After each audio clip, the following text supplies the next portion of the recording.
Dear students, अब तक हम जो एक्टिव वॉइस और पैसिव वॉइस का जो टॉपिक पढ़ रहे थे उसमें हमने अलग अलग टेंस में कैसे एक्टिव वॉइस सेंटेंस बनाए जाते हैं, कैसे पैसिव वॉइस बनाए जाते हैं, interrogative, negative, interrogative, positive, negative, इन सभी सेंटेंस को हम कन्वर्ट करना सीख चुके हैं। उनके फॉर्मूला क्या होता है वो भी हम सीख चुके हैं, और मॉडल्स के सेंटेंस को भी हम एक्टिव वॉइस से पैसिव वॉइस में कन्वर्ट कर चुके हैं। तो टेंस वाला टॉपिक और मॉडल वाला टॉपिक जो है वो एक्टिव वॉइस में हमारा पूरा हो चुका है।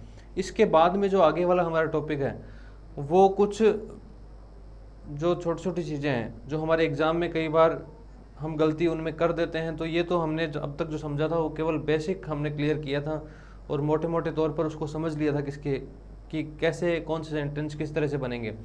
अब हम उसको समझने के बाद में जो छोटी छोटी गलतियां करते हैं कई बार, उन चीज़ों को हम एक एक करके सेंटेंस देखेंगे और उसके रूल्स के अकॉर्डिंग हम उनको पढ़ेंगे। जैसे कुछ अनइम्पोर्टेंट सब्जेक्ट होते हैं एक्टिव वॉइस पैसिव वॉइस में, जिनको लिखना ज़रूरी नहीं होता है। जब उसको एक्टिव वॉइस से पैसिव वॉइस में कन्वर्ट करते हैं तो अनइम्पोर्टेंट सब्जेक्ट को छोड़ दिया जाता है, वो इतने ज़रूरी नहीं होते हैं। जैसे वो अनइम्पोर्टेंट सब्जेक्ट कौन कौन से हैं वो मैं आपको लिखा देता हूँ। कि जैसे पहले हमारा टॉपिक डाल देते हैं active voice and passive voice, ये हमारा आज का टॉपिक है। अब इसमें देखो क्या होता है कि जो अनइम्पोर्टेंट सब्जेक्ट हैं वो कौन कौन से हैं। देखो, अनइम्पोर्टेंट सब्जेक्ट्स, तो आप इनको एक कॉपी में उतार दीजिए कि कौन कौन से अनइम्पोर्टेंट सब्जेक्ट हैं जिनको हमें पैसिव वॉइस बनाते समय नहीं लिखना है। जैसे जैसे आ जाए एवरीवन,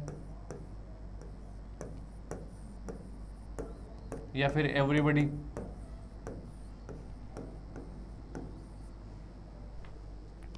या फिर समवन,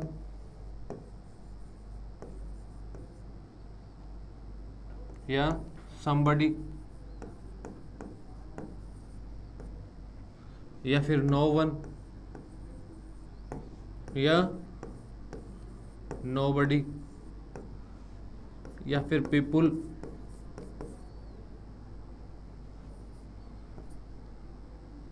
या दे, या फार्मर, या फिर डॉक्टर, या फिर टीचर, एटसेट्रा।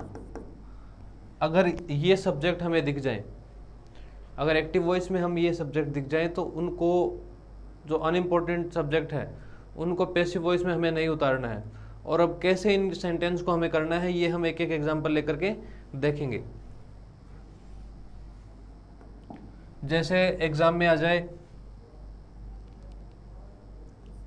सबसे पहले एक्टिव वॉइस का सेंटेंस लेते हैं। जैसे एग्जाम में आ जाए, पीपुल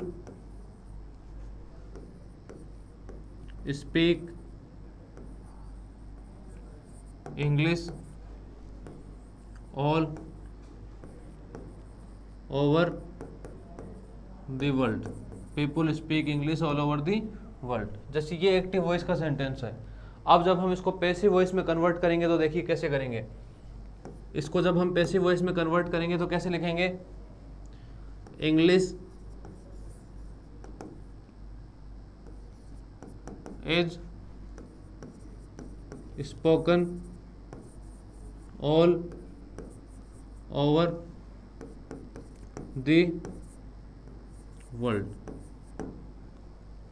ये सेंटेंस इस तरह से हम बनाएंगे कि हमने इसमें लास्ट में बाय पीपुल का यूज नहीं किया है, क्योंकि पीपुल जो सब्जेक्ट है ये कैसा है, अनइम्पोर्टेंट है, इसलिए हमने इसको सब्जेक्ट से हम ऑब्जेक्ट में नहीं लेकर गए। इस तरह से ही हमें एग्जाम में कन्वर्ट इनको करना है। इसके बाद में देखो अगला सेंटेंस है, the police chased the thief. तो द पुलिस जो सब्जेक्ट है ये भी कैसा सब्जेक्ट है, अनइम्पोर्टेंट सब्जेक्ट है। इसको हमें पैसिव वॉइस बनाते समय इसको यूज में नहीं लेना है। जैसे इसका पैसिव वॉइस हम कैसे बनाएंगे,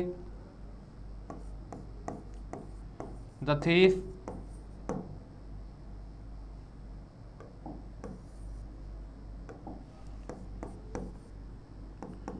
द थीफ इज चेस्ड। अब बाई प्लस ऑब्जेक्ट हमें इसमें यूज नहीं करना है क्योंकि ये सब्जेक्ट है, ये अनइम्पोर्टेंट सब्जेक्ट है। इसके बाद में आगे एक और एग्जांपल लेते हैं हम। जैसे अगला एग्जांपल है फार्मर्स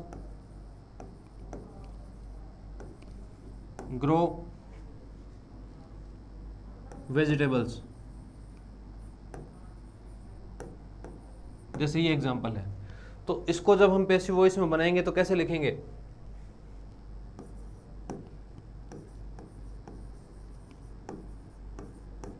वेजिटेबल्स आर ग्रोन, बस इतना ही करना है। इसके बाद में हमें बाय द फार्मर का यूज़ नहीं करना है। तो पहले मैंने जो आपको चीज़ें समझाई थी वो केवल एक कॉन्सेप्ट समझने के लिए समझाई थी, बाकी एग्जाम के पॉइंट ऑफ व्यू से इन छोटे छोटे रूल्स को भी आपको ध्यान में रखना है। इसके बाद में अगला एग्जाम्पल है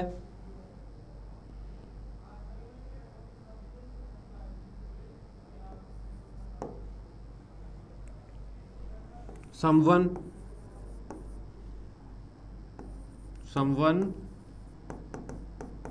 killed him।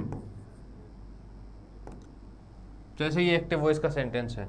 अब जब हम इसको पैसिव वॉइस में चेंज करेंगे तो कैसे करेंगे? हिम का सब्जेक्ट क्या हो जाएगा? ही। तो ही वर्ब की सेकंड फॉर्म का क्या करते हैं? वाज वर्ब प्लस वर्ब की थर्ड फॉर्म, तो हम क्या लिखेंगे? He was killed. इस तरह से हम एक्टिव वॉइस से पैसिव वॉइस में कन्वर्ट करेंगे।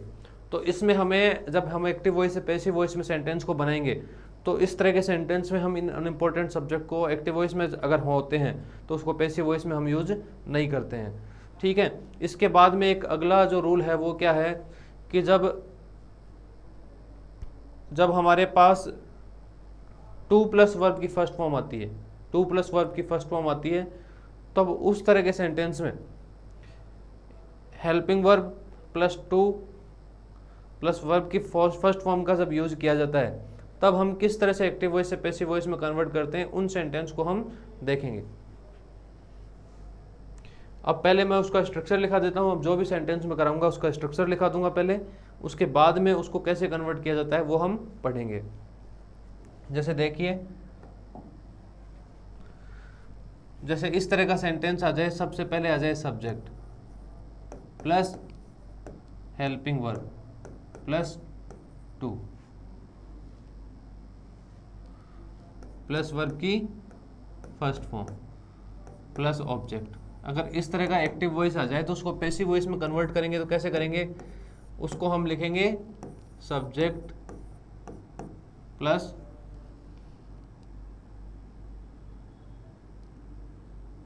Helping verb plus to plus be plus verb की third form plus by plus object. इस तरह से उन क्वेश्चंस को हम सॉल्व करेंगे। जैसे एक एग्जांपल मैं आपको करवा देता हूं। जैसे I have to read English. जैसे ये एक्टिव वॉइस का सेंटेंस है, तो जब हम इसको पैसिव वॉइस में कन्वर्ट करेंगे तो कैसे करेंगे? सबसे पहले ऑब्जेक्ट को लाएंगे सब्जेक्ट की जगह, इंग्लिश। अब जो हैज़ का यूज किया जाता है वो हैज़ और हैव जो दो हेल्पिंग वर्ब हैं, तो हमें इसमें क्या करना है? जब फ्यूचर टेंस के अलावा कोई टेंस हो, फ्यूचर टेंस मतलब प्रेजेंट टेंस में जब हैज़ हैव हेल्पिंग वर्ब का यूज हो रहा हो, तब हमें क्या करना होता है कि आई वी और यू के अलावा और एक ही हो तब किसका यूज करते हैं? आई वी और यू के अलावा और एक ही हो तब तो हैज़ का यूज करते हैं, और बाकी अदर सब्जेक्ट हैं उनमें हैव का यूज करते हैं, एक से ज़्यादा हो या फिर इनके अलावा कोई सब्जेक्ट हो। तो देखो इसमें हम क्या करेंगे? इंग्लिश के साथ किसका यूज करेंगे? हैज़ का।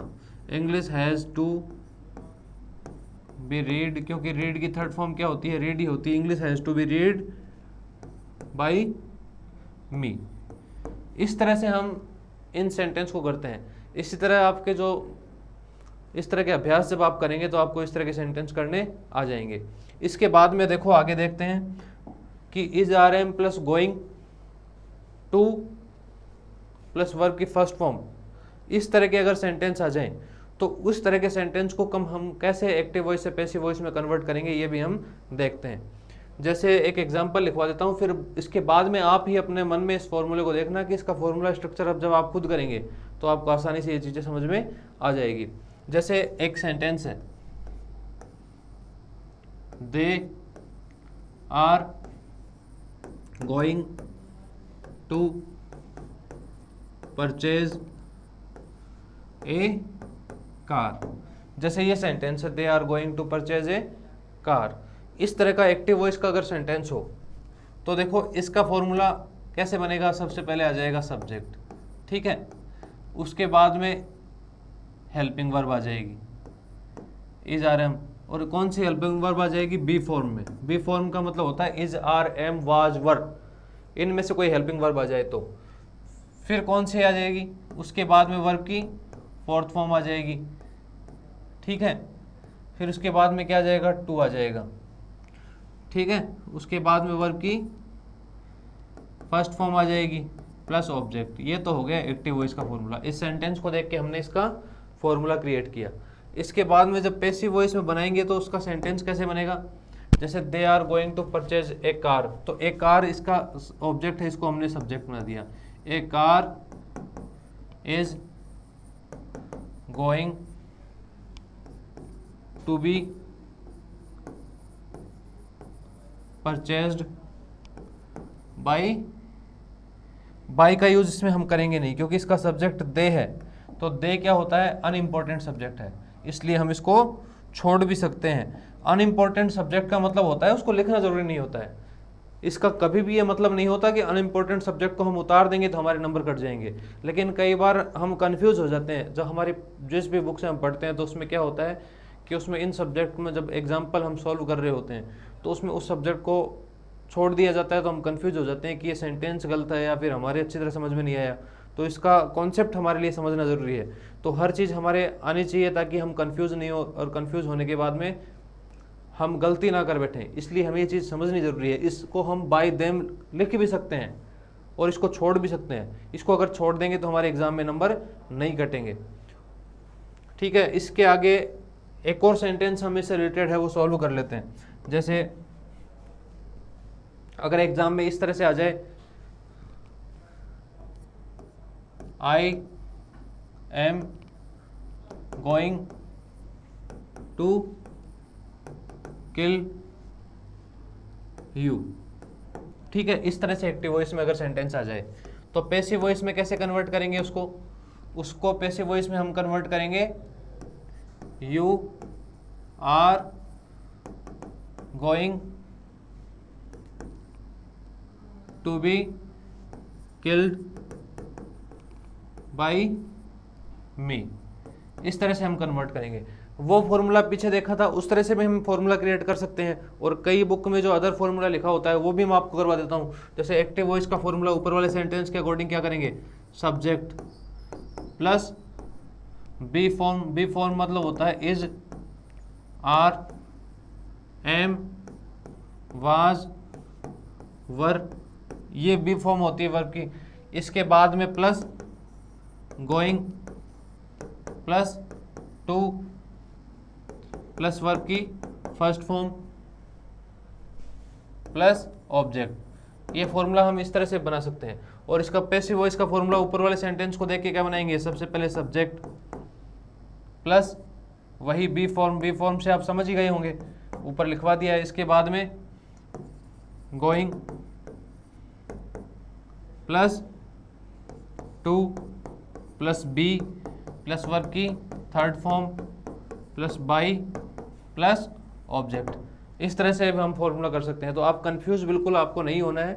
ये चीज़ें वही है जो पहले करवाई थी, जो आपको पहले मैंने फॉर्मूला लिखाया था। बाकी हम पिछले वाले सेंटेंस में जब हमने पढ़ा था टू प्लस वर्ब की फर्स्ट फॉर्म आ जाए तो टू बी प्लस वर्ब की थर्ड फॉर्म का यूज़ करना है, तो वो चीज़ भी यहाँ पर आसानी से समझ में आ सकती है। लेकिन मेरी कोशिश यही है कि आप कहीं पे भी कंफ्यूज नहीं हो।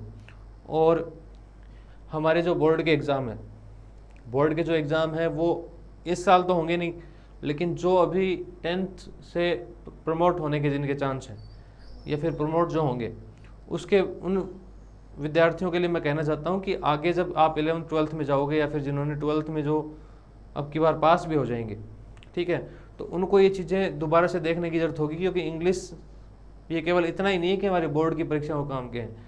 अगर हमारी इंग्लिश वीक है तो ये चीज़ें हमारे लिए जाननी बहुत ज़रूरी है। इसलिए आप अपने समय का सही यूज़ करें और इनको देखते रहें। इसके बाद की चीज़ें हम आगे पढ़ेंगे।